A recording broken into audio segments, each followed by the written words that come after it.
Okay, so in this sublesson, we are going to explore adding columns through the Add Column tab, and we're going to, of course, go through a demonstration on adding columns with various techniques. Okay, so what this ultimately looks like is quite straightforward. So we have a query that has columns 1, 2, and 3 with the rows listed below, although the rows at this point don't necessarily matter. What we want to do is, let's suppose we're going to add a couple more columns onto this, columns 4 and column 5. Maybe we want to take certain values from column 2 and column 3 and concatenate them together, maybe to take a first name and last name and build a full name. Maybe we want to multiply unit price times an order quantity to come up with some type of line total. Either way, both of those are valid ways of creating brand new columns. So let's go ahead and get ourselves into our Power BI desktop file that's going to support this sublesson so we can go into some demos. All right, so let's go ahead and get our sublesson number 11 Power BI desktop file open. Let's go ahead and double click on it. So now the desktop file is open, we'll get ourselves into the Power Query editor like so. And what we're going to do first is get ourselves into the order date query. So I've highlighted on that, and if we were to scroll around a little bit within the data on this particular query, we would actually go through and find that there is no year on this particular data set. So our first task is going to be to add a brand new column which contains our year. So how we're going to go about doing that is we are going to scroll back over to the left-hand side, and with our order date column being highlighted here, we're going to go up to the Add Column tab at the very top here, and we'll move a little further over to the right under this group here called From Date and Time. So with the order date column highlighted once again, we're going to click this little drop-down box next to date, and if we scroll down a little bit here, we can see that we've got a way to parse a year out of here. So we're going to choose year and say year. So if I go ahead and click here, we're going to notice at the very end of this query here, we're going to have a brand new column that is called year. So now that we have that brand new column added, let's go actually and give this a better name. So we're actually going to call this calendar year, like so, just so we don't have it called year. We'll be a little bit more descriptive about things. Okay, so the next column that we're going to add is we're going to go down to the sales query here. So what we want to do this time is, if we scroll around in our data set, in fact, this time we don't have to scroll because everything is displaying right on the screen here in the data preview, is we can see that we have an order quantity and a unit price column here. But what if we want an additional column here that was called the line total sales? So we're going to go through and add an extra column in here by multiplying the order quantity and unit price.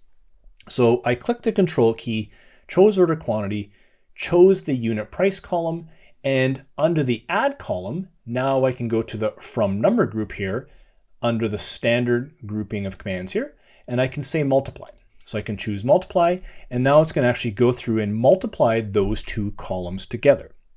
So I want to go ahead and give this column a better name. I don't want to call it multiplication because that is not that useful. We're going to go through and call this line total sales, and I'm going to put the letters PQ at the very end to denote that this came from Power Query. So when we move into our data modeling section a little bit later on, we can differentiate between calculated columns and ones that came through Power Query. So I'm just going to go through and do that rename.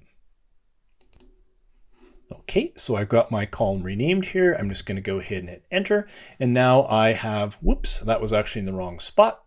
So actually what I wanted to do here is go back. Let's just fix that mistake, because that is a common mistake. So why not go ahead and just get that fixed? So I'm going to change the query back to sales, which it was originally here.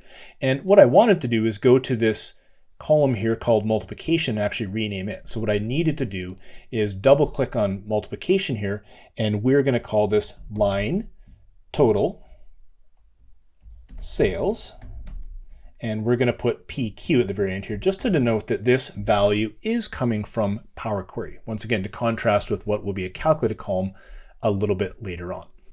So what we're going to do next here is add a conditional column in, and the condition here we're going to do is adding a value into our order date query. So I'm just going to move to our order date query that allows us to add a brand new column in here that lets us know if a row is a weekend or not.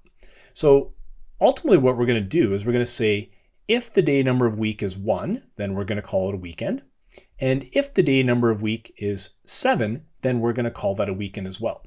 So what we're going to do here is highlight on any of these columns here. I'm just going to go conditional column, and we're going to get the add conditional column dialog box popping up like so. So here's where we're going to go and configure the logic to calculate whether something is a weekend or not. Okay, so stepping through the final configuration here, we added a new column name called isWeekend. And the way we calculated it was we said if the day number of week equals 1, and we can see up above here that anytime the day number of week is 1, it is a Sunday. So we say if it equals 1, then true. Else if the day number of weeks, we're going to go and take a look at the day number of week again, equals 7. And if we just scroll down here, we can see 7 equals Saturday, then true as well. Else, we're going to say false. So once I go ahead and click OK here, we are going to end up with a brand new column on the end here that says isWeekend. Now we can see here that the data type has been set to ABC123, even though we actually wanted to make this a true-false data type. So I'm just going to click on the data type next to here and go down to the bottom and say true-false. So now this has actually got the correct data type on top of it. The last method that we want to show you here for adding additional columns is column by example. So what we're going to do this time is go over to the product query, and we can see that in the product key column, there appears to be a pattern here. The first 2 characters here are AR, BA, and there's a pattern that emerges all the way down, and then followed by a dash, and then a series of numbers here. So there's a pattern based on this here.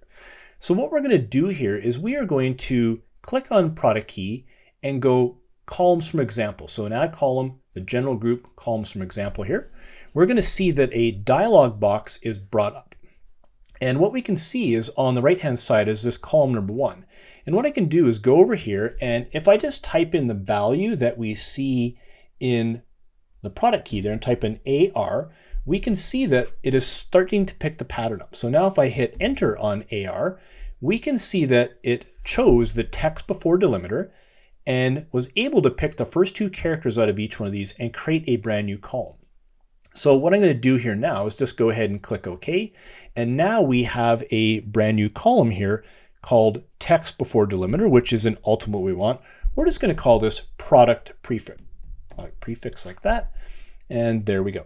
So now, just like that, by using the column by example, I have an additional column added into my data model. Okay, so a couple interesting techniques here back in Power Query that allow you to add columns. That brings us to the end of this particular sublesson.